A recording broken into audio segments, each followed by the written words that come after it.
Hi guys, welcome back to my channel. So for those of you who don't know, we are staying in a hotel for now until we get our cabin done, so hence our background. I wanted to make a wreath for my office, and it goes along with everything that I've been doing for my office this year. So as you can see, this is the finished product.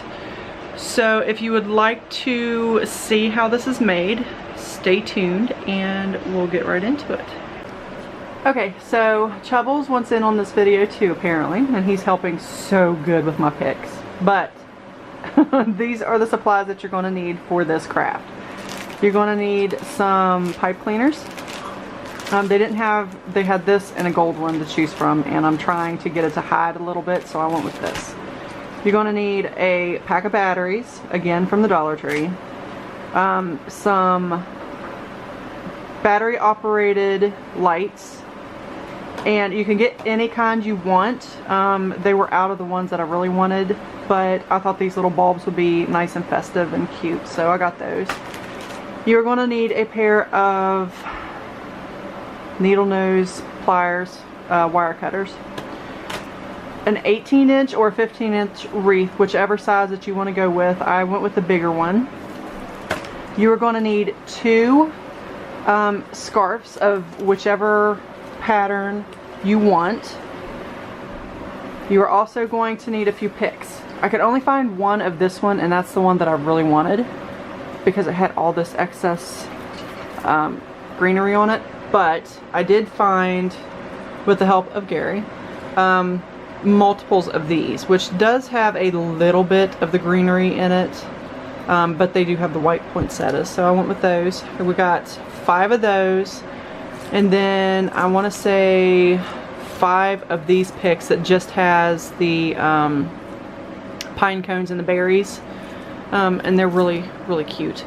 And then I got 1 pick of like a, yeah, there we go, a white. I don't know what these are, but they're pretty, so I got them. I thought it would go along with my wintry theme. You can secure these with either this wreath form that I found. Actually, these are wire, so you can actually lock these things into place with these, or you can do the glue stick route. And if you're going to put this outside where it's going to have to deal with the weather and the wind and multiple uses of the doors opening and closing I cannot talk today, that kind of thing, I would highly recommend using the glue sticks. But this is just going to go on my wall in my office, so it's not going to get a huge amount of movement.